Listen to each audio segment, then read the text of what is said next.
the sun is shining 24/7. Cause when we're together, it feels like we're in heaven. If it will get dark, you'll be my million stars. I know I can lean on you. 안녕하십니까, 반갑습니다. 증시각도기 곽상준입니다. 이 강의를 들으신 분들은 성공할 확률이 굉장히 높아지신 거예요. 여러분이 투자하신 시간과 가치가 여러분에게 실질적인 노후를 보장하는 수단으로 돌아올 것이라고 저는 믿습니다. 이거 우리끼리 비밀입니다. 이거 딴 데 가서 말씀하지 마세요. 이런 강의하는 사람 거의 아마 제 생각에는 없을 것 같아요. 이건 실전을 해본 사람만 아는 얘기예요.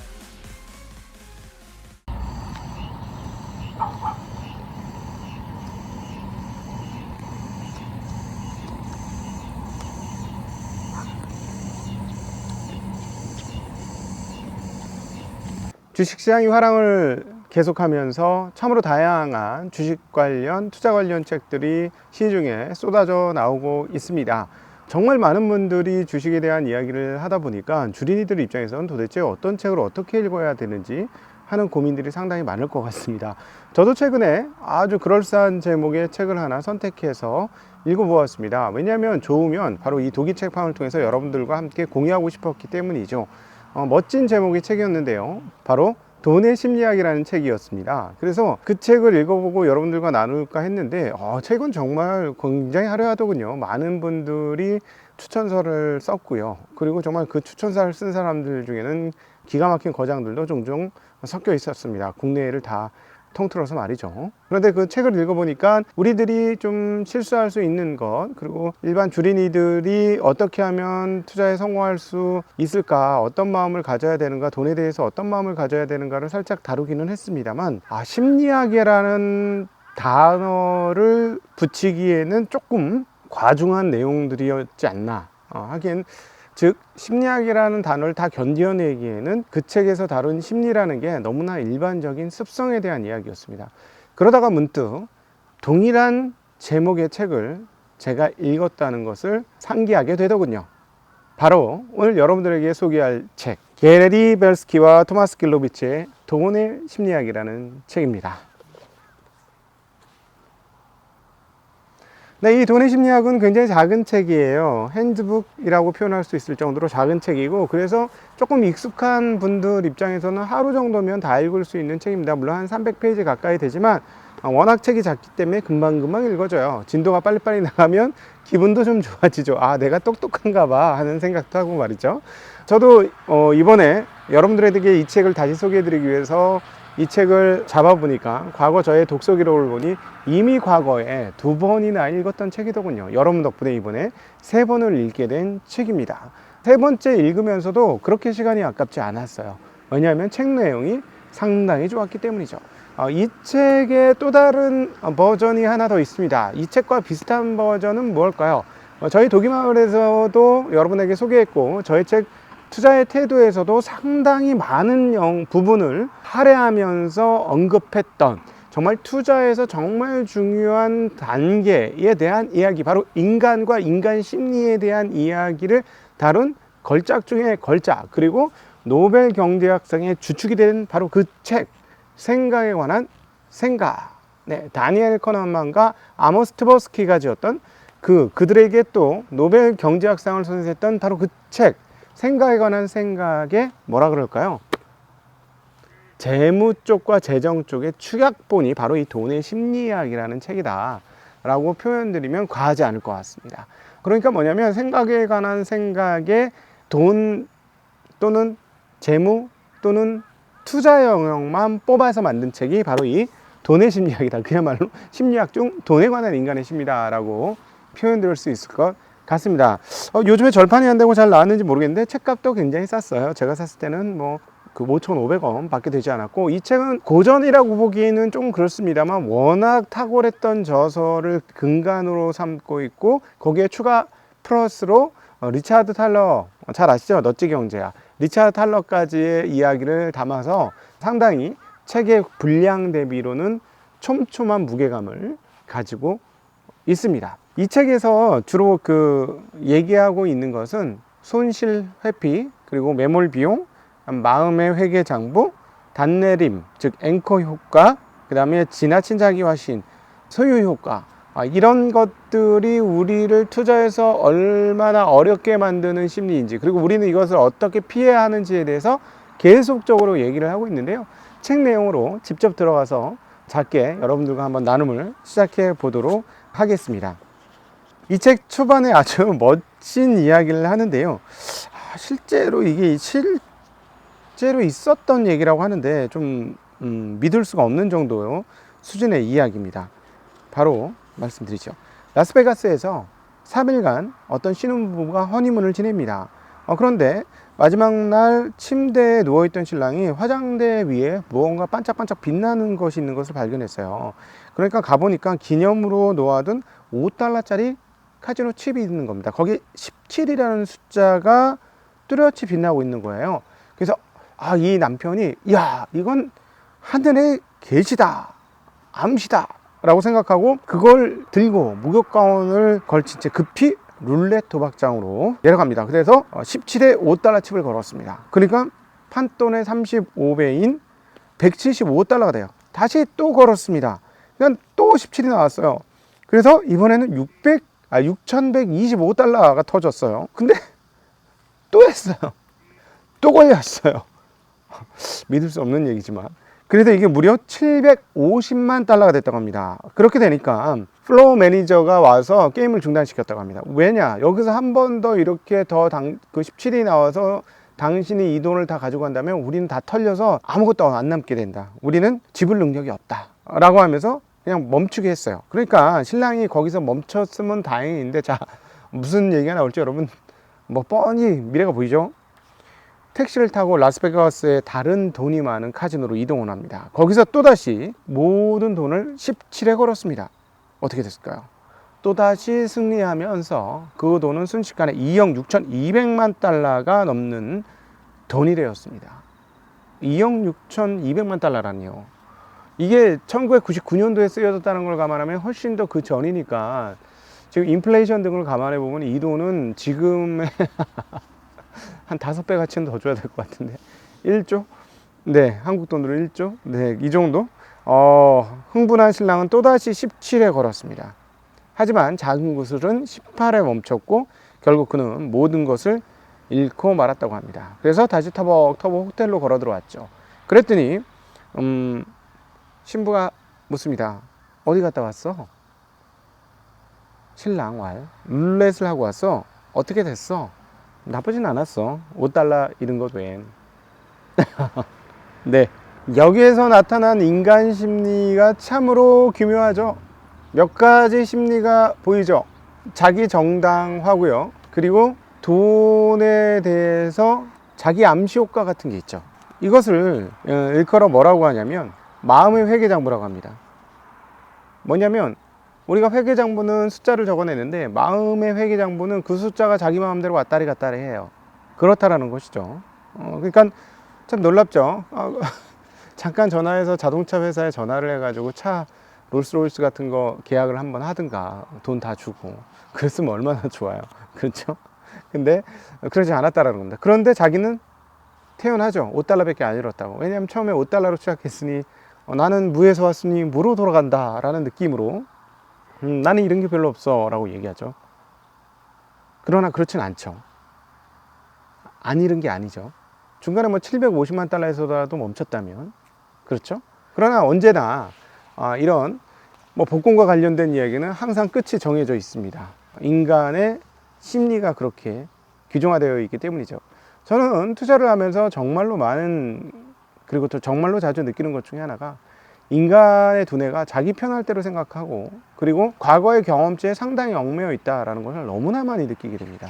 이런 것들을 어떻게 탈피하는지가 투자에 있어서 상당히 중요한데요. 또 하나 재미난 예를 하나 들어보도록 하죠. 프로야구 결승전 혹은 한창 흥행 중인 연극의 티켓을 구입했다고 생각해보자. 그런데 바로 들어가는 입구 앞에서 $150에 구입한 티켓을 잃어버렸다는 것을 알게 되었다.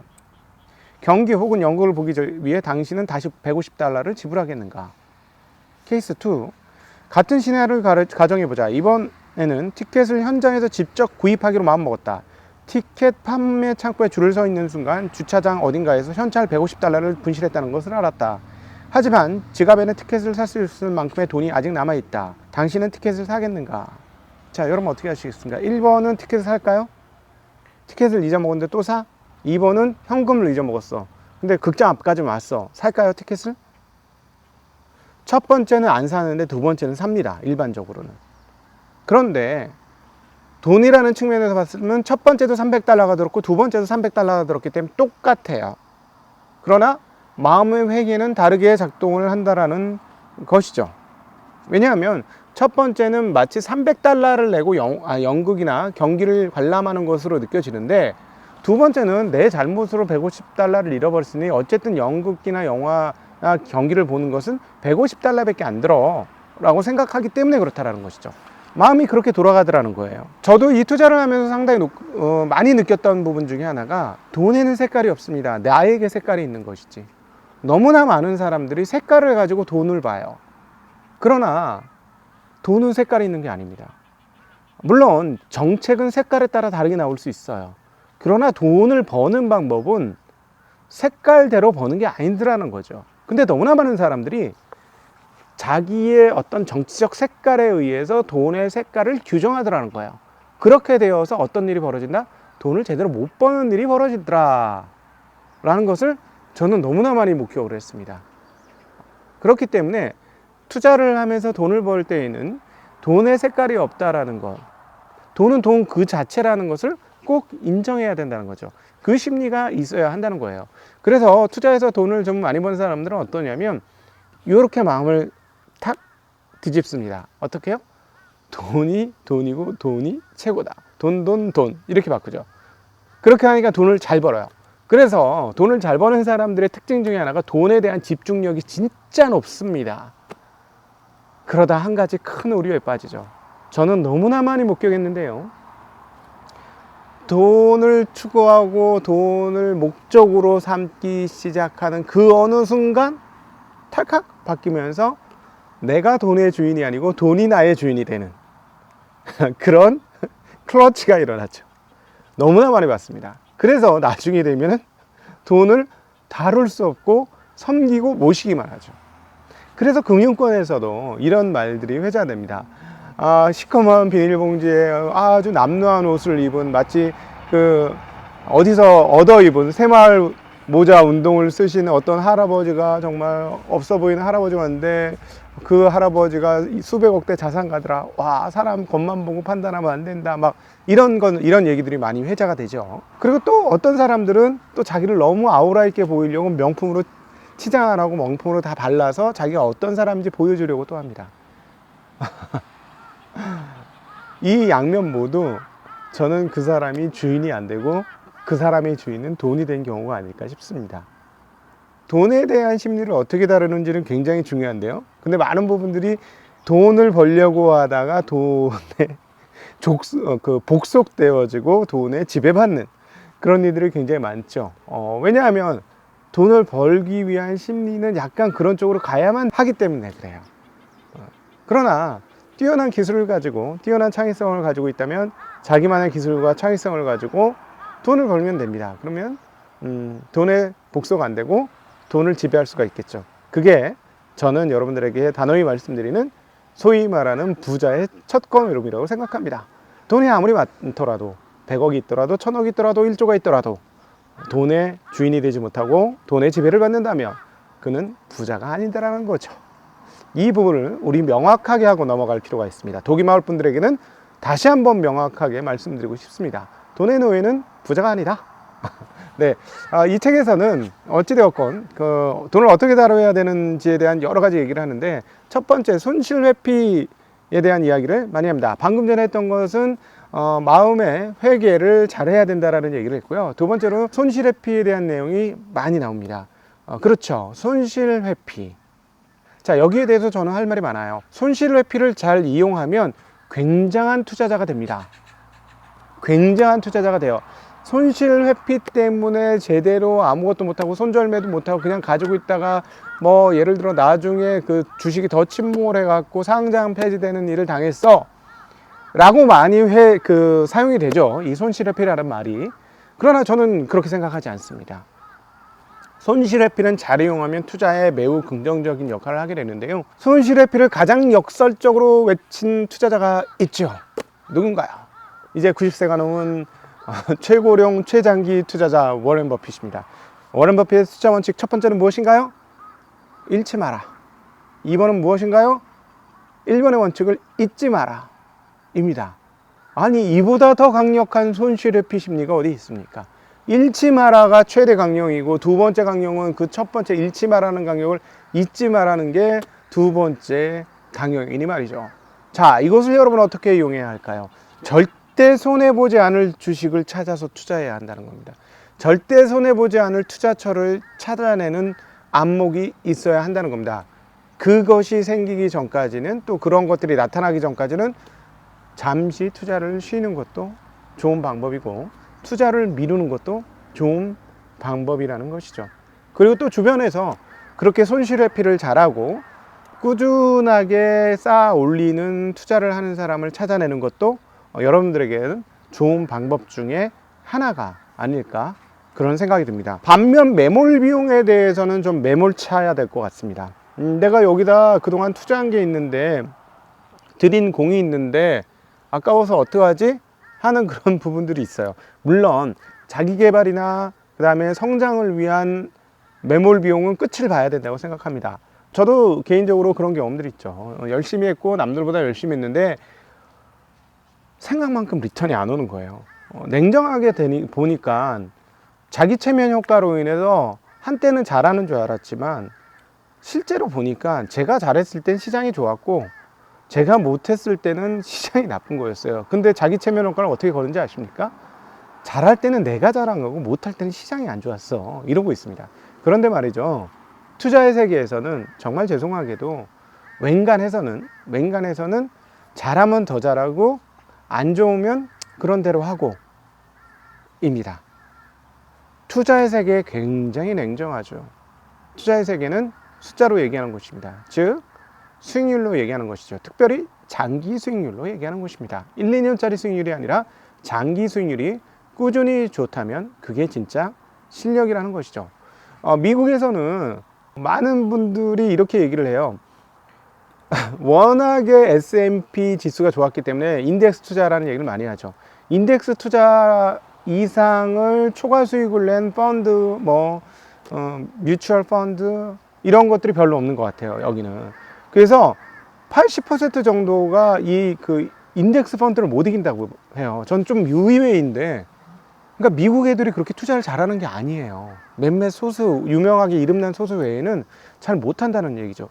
그러나 자고로 액티브 펀드라 액티브 자산 운용을 하는 사람이라면, 이 부분에서 저는 강방천 에셋플러스 회장의 말에 전적으로 동의합니다. 우리는 삼성전자를 안 사요 라고 얘기했거든요.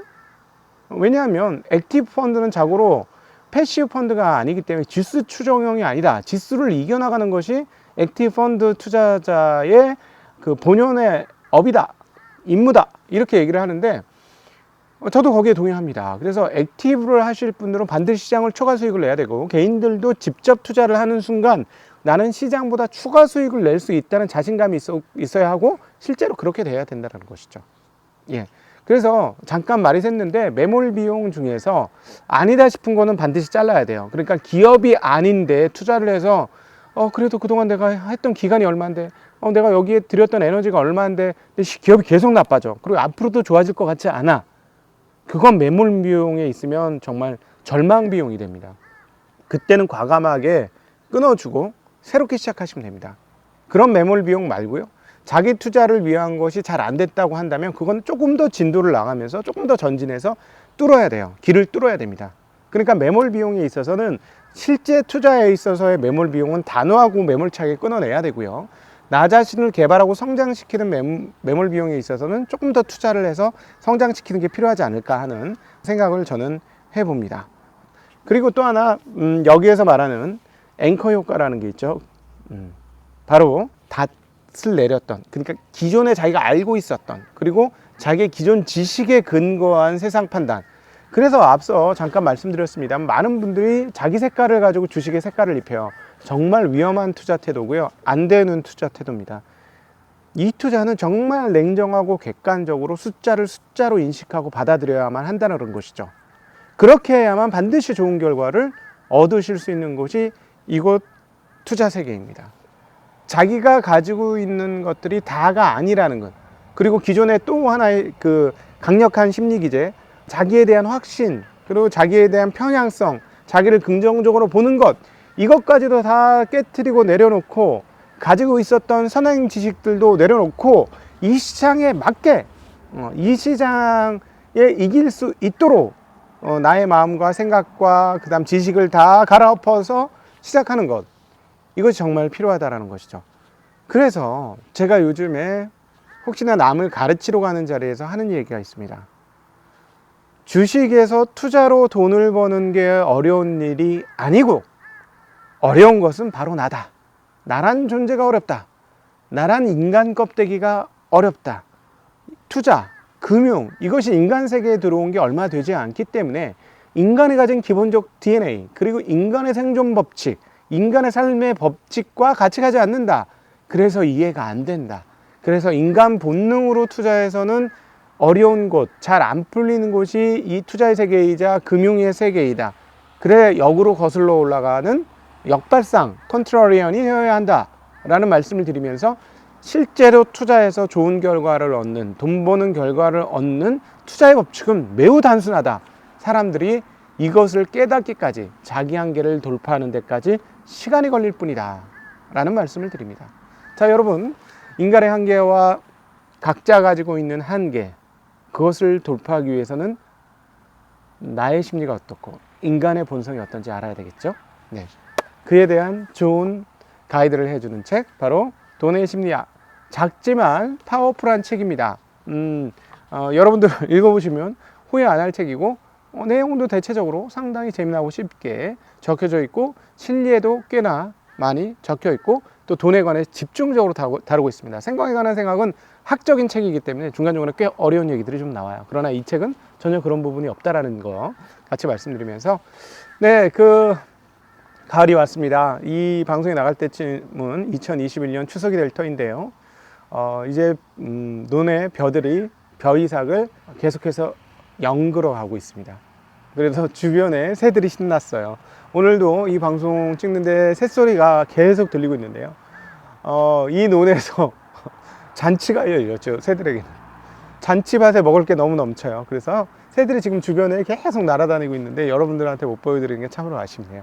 여러분, 풍성한 가을 되시기를 빌고, 이 가을에 올 한 2021년장 일반인들한테는 꽤나 만만치 않았는데 그래도 좋은 추수의 열매를 맺기를 바라고, 지금 저희 도기 책방을 통해서, 그리고 저희의 증시각도기 TV를 통해서 여러분의 투자의 성장도 조금씩 이루어지면서 좋은 추수의 때를 하나씩 맞이하시길 빌겠습니다.